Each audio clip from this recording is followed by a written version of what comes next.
tardes, teleaudiencia, una vez más aquí con ustedes y con la exquisita compañía del profesor, por favor, no me digas. Por favor, del profesor Rabín y de Daniel Mesa.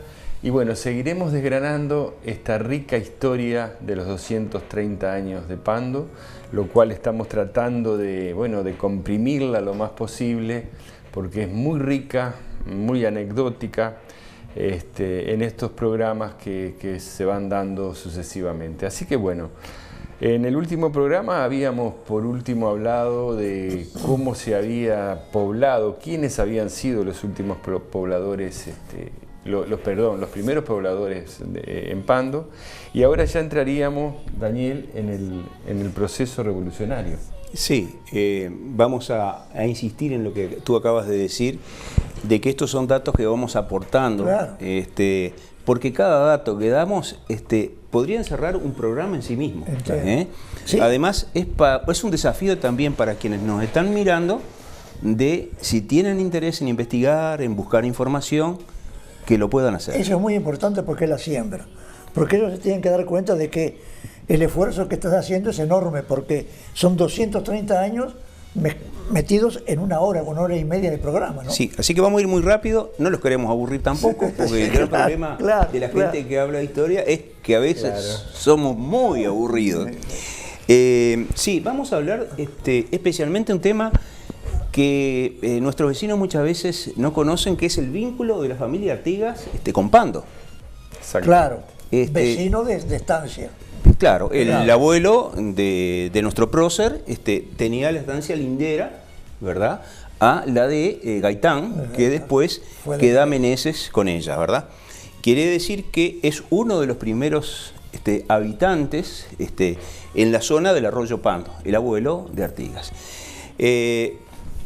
Cuando Francisco de Meneses y su mamá, doña Teresa Gaitán, construyen una pequeña capillita en la estancia, en un rincón de la estancia de Francisco, esa capillita, bueno, era muy primitiva, se vuelve a reconstruir, y esa reconstrucción resulta defectuosa.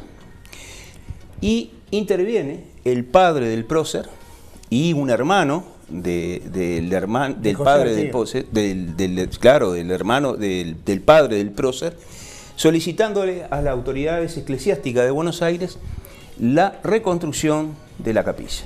Quiere decir que ya ahí tenemos una incidencia directa del padre del prócer, que además quedó con la estancia que era de su padre, continuó administrándola hasta que posteriormente se vendió.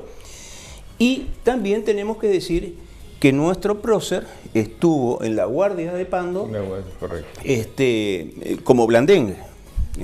Incluso hay un episodio de un barco inglés que encalla en la zona de la boca del arroyo Carrasco, y bueno, va hacia allá, hacia esa zona, a los efectos de ver qué era lo que pasaba con ese barco. Ese barco inglés había encallado, rápidamente los ingleses sacaron todo lo que había arriba del barco, le prendieron fuego, y en un informe Artigas da cuenta al virrey de ese suceso. Quiere decir que el vínculo de los Artigas con Pando es fuerte. Es fuerte, y aparte es importante recalcarlo porque nosotros asociamos el vínculo de la familia Artigas solo con el sauce. Sí. Entonces es importante este dato que estás dando, Daniel, porque Pando también tuvo mucho que ver en el vínculo familiar con sí, claro, si los fondos daban acá. Claro.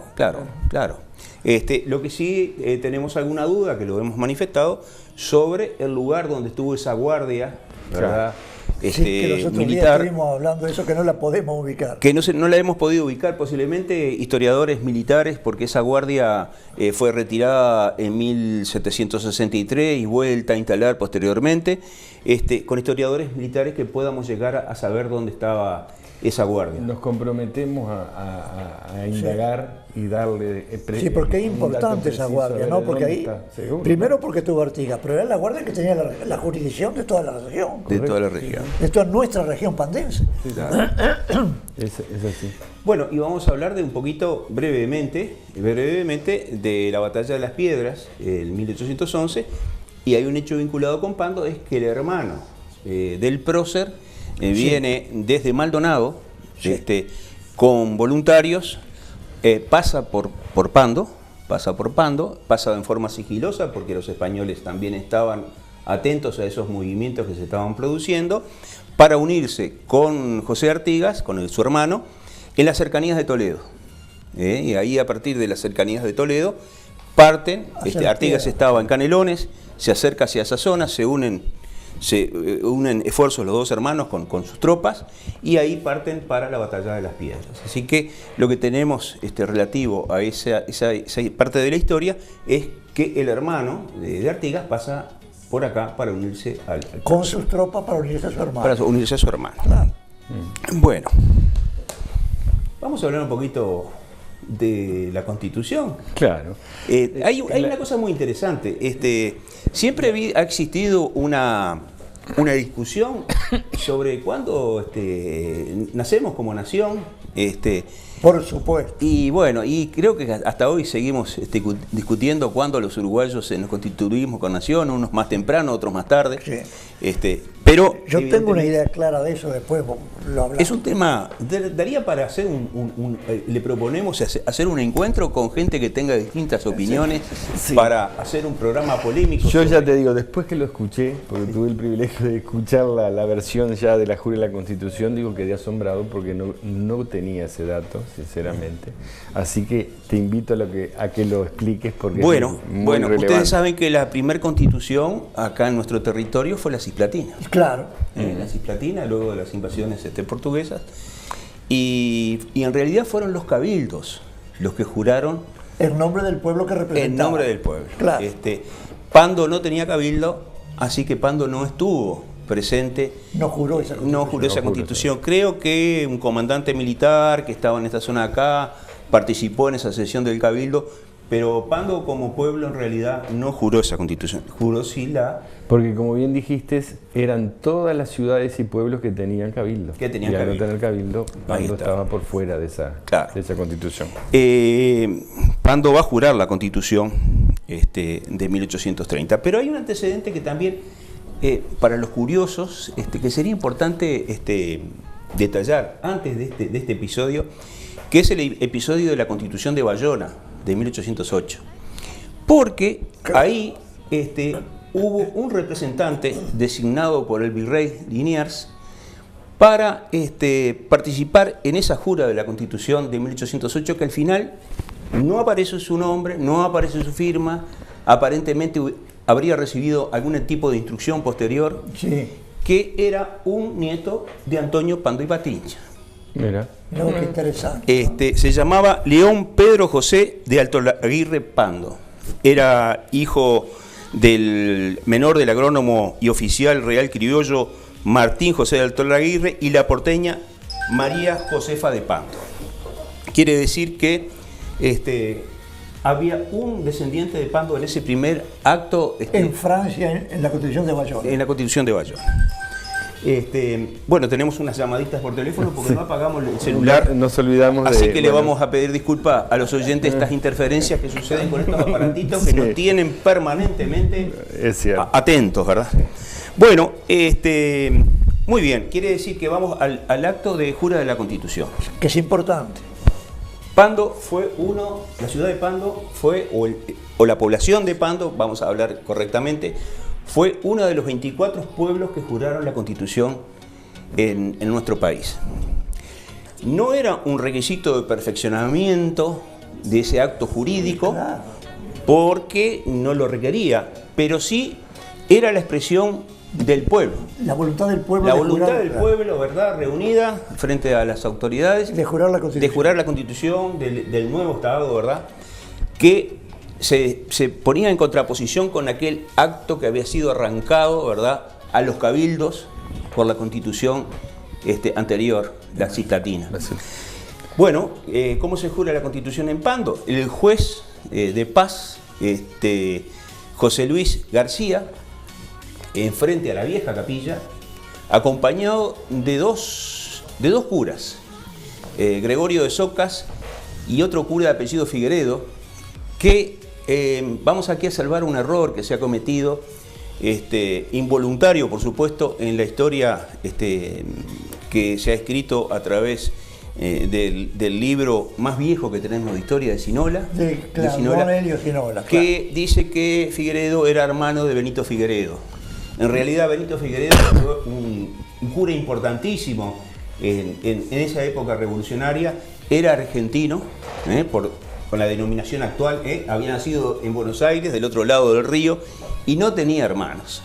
Quiere decir que podremos vincular a Figueredo con alguna de las familias de acá, que también habría que investigar a qué familia pertenecía el cura Figueredo. Figueredo es un viejo apellido de Pando. Figueredo es Antonio Figueredo es uno de los primeros pobladores del arroyo Pando, ¿verdad? Así que, bueno, habría que confirmar esa descendencia. La descendencia de... Claro. Bueno, ¿cómo se juró la Constitución? Bueno, el juez, con estos dos curas, lee el texto, ¿verdad? Y el pueblo proclama, ¿verdad?, la jura de ese acto solemne, que muy bien lo identifica Sinola, ¿verdad?, en su libro, con los actos posteriores, con bailes, con actividades artísticas, ¿verdad? Aquí en nuestra plaza. En nuestra plaza, enfrente a la capillita. Claro. Lo que sería hoy la calle General Artigas. Claro. ¿Verdad? Claro, porque la capilla estaba de este lado de la calle. Ahí está. Yo ahora, disculpa que te interrumpa, pero vamos a ir a un breve corte. Muy bien. Bueno. Y continuamos con la jura de la Constitución. Así que, amigos, los esperamos en breves momentos. Gracias.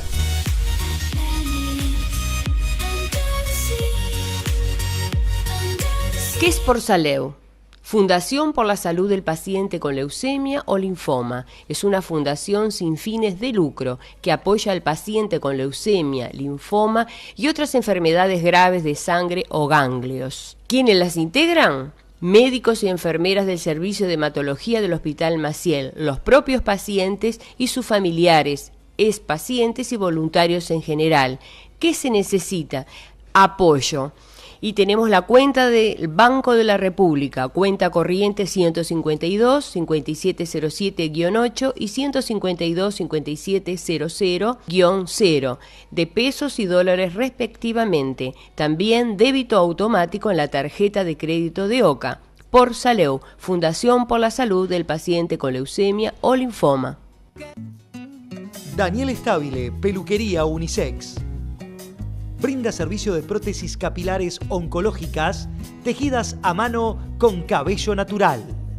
Consúltenos y conozca sobre variedad de posibilidades. Se aceptan órdenes de BPS. Daniel Stabile, Peluquería Unisex. 33919 frente al SAP. Teléfonos 2292 1308.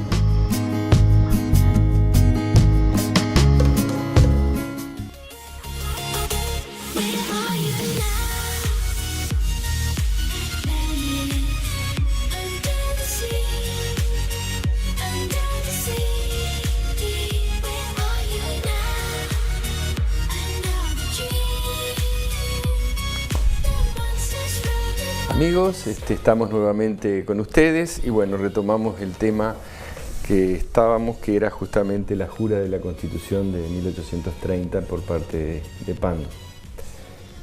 Bueno, fue una fiesta magnífica, según lo relata Sinola en su libro, en aquella época, frente a ese ranchito, ¿verdad? Sí. Ese ranchito que... Con baile y pericón en la plaza. Claro, que era la vieja capillita, ¿verdad? Bueno, y nuestra plaza toma el nombre de Constitución por alguna norma que no la hemos podido encontrar, vamos a decir la verdad, que según nos dice Sinola, que es de la época del gobierno de Giró, el cumplirse el 52 aniversario de la jura de la Constitución, de don Cipriano Giró. Que varias plazas de nuestro país pasan a denominarse Constitución, por el hecho de haber participado en la jura de la Constitución. Reiteramos, fueron 24 pueblos los que juraron la Constitución. Bueno, y para nosotros la Plaza Constitución pasa a ser el símbolo más importante que tenemos. Claro. Además, pasa a ser ese 18 de julio el acto patriótico vivido y más importante que me parece a mí que los pandenses deberíamos de mantener y de rememorar o de recordar. Claro, porque ¿verdad? fue el primer acto que el pueblo participó en la patria vieja. En la patria vieja, formando en la formación de nuestro Estado. De nuestro Estado. Claro. Bueno, ¿y qué tiene esa plaza que tanto nos gusta a nosotros y que podemos encontrar una cantidad de símbolos dentro de ella?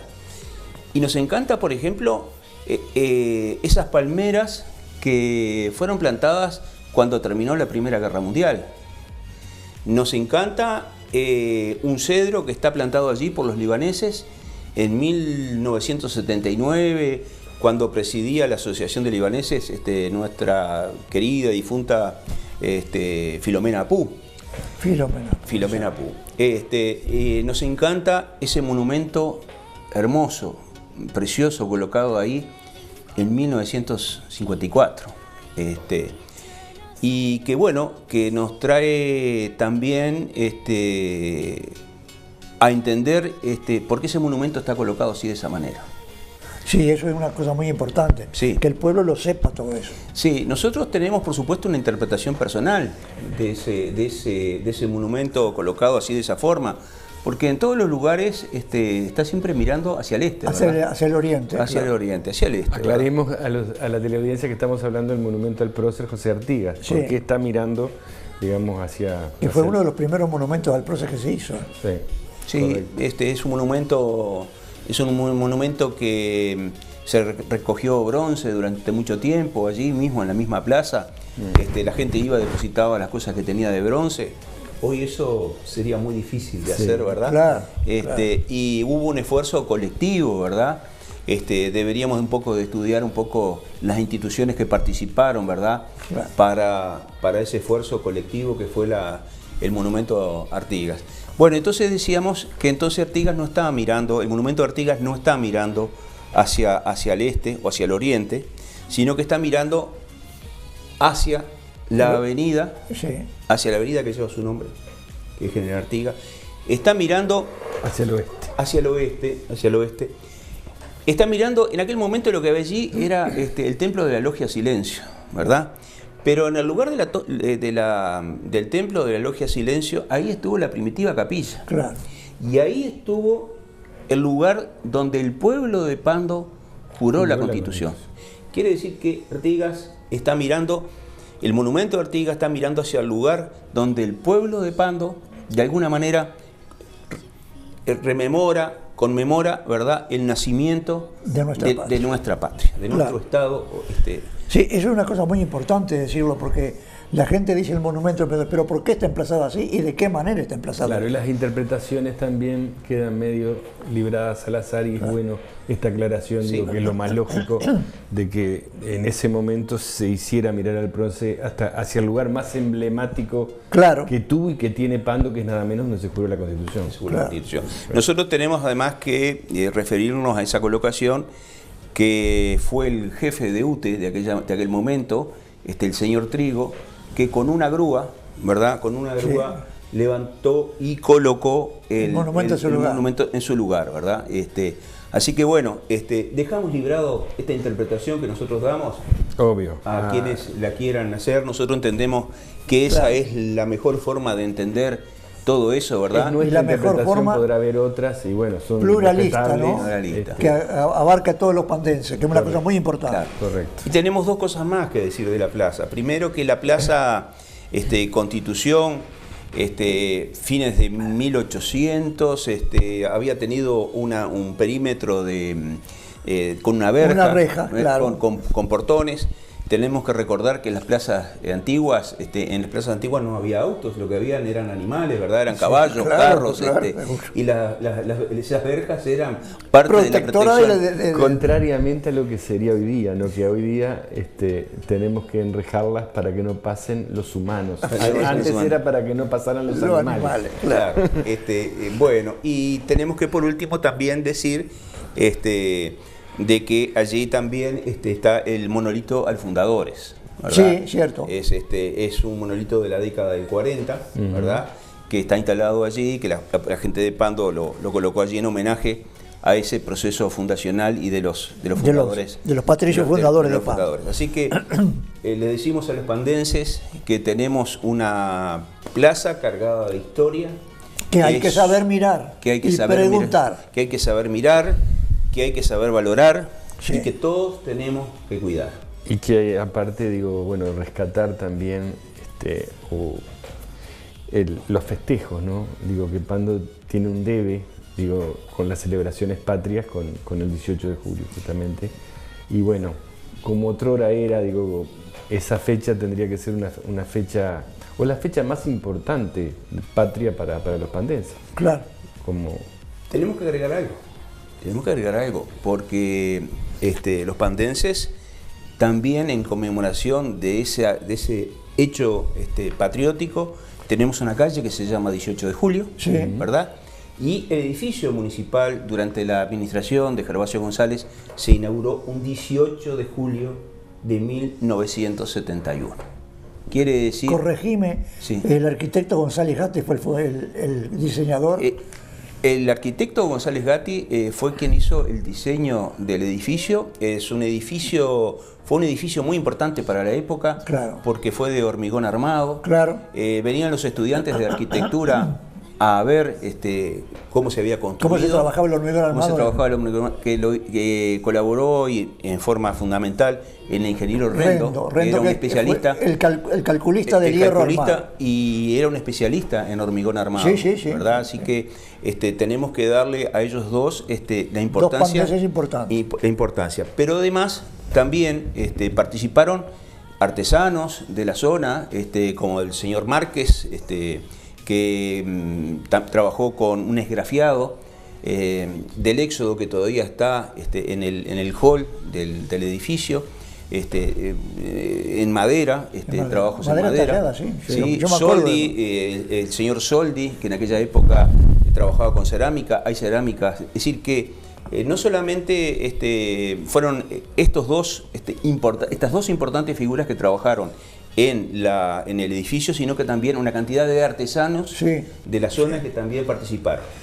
Soldi era el jefe de la cerámica de Olmos, el jefe ceramista y el jefe que articulaba todo, ¿viste? Era un gran ceramista. Bueno, y sobre ese edificio también tenemos que decir que después la Intendencia de Maldonado construyó el edificio municipal en la misma... Mirá qué bueno, con la misma técnica, ¿verdad? Así que estamos orgullosos, los pandenses, de lo que tenemos. Bueno, estamos orgullosos, además porque ha tenido ese significado de que ese edificio fuera inaugurado también un 18 de julio. En definitiva, creo que, como tú muy bien decías, los pandenses tenemos que rescatar la fecha del 18 de julio como un acto patriótico fundamental para nuestra ciudad. Claro. Es una gran deuda y bueno, ojalá que este programa sirva como para, digamos, a la gente que tiene que tomar la iniciativa en esto lo pueda promover, ¿no? Y bueno, ya estamos prácticamente, se va volando, ¿no? Sí. Como bien decíamos, este programa, pero obviamente vamos a seguir. En el próximo programa vuelvo a invitarlos para poder ir redondeando y desgranando esta historia jugosa. Al fin y al cabo venimos los dos, él trabaja mucho más que yo porque es el que sabe, no importa, pero nosotros no nos pagas nada. Bueno, veremos después a ver qué podemos hacer. El premio, el pago y el premio que tenemos es de poder transmitir, fundamental, fundamental. Sí, transmitir esto que a nuestra querida gente, transmitirle ir sacándole lo poquito que se puede saber, claro. A esta historia no es que sepamos, ¿verdad?, sino que hemos leído sobre esto y transmitir lo que hemos leído con mucha sencillez y con mucha humildad, ¿verdad? La verdad que, bueno, es la siembra, ¿no? Es la siembra, exacto, claro. Es la siembra. Y como bien vos decías, se desperdigan las semillas. Sí, eso me lo decía Torres García, sí. Y solo una que caiga en tierra aunque caiga en hormigón no importa, muchacho, decía, pero una sola que caiga en una tierrita, esa ya vale una vida. Ya está. Y es cierto, eso es lo que está haciendo Mesa acá. Exacto. No, Muchas gracias. no, es despertar conciencia. Correcto. Y solamente esa es la despertando idea. conciencia se llega a estadios superiores. ¿claro? Esa es la idea. Así que bueno, estimados televidentes, queridos televidentes, los invitamos para el próximo programa, seguir adentrándonos en esta rica historia pandense. Y como bien dice Rosana, sean felices y los esperamos en el próximo programa. Muchas gracias.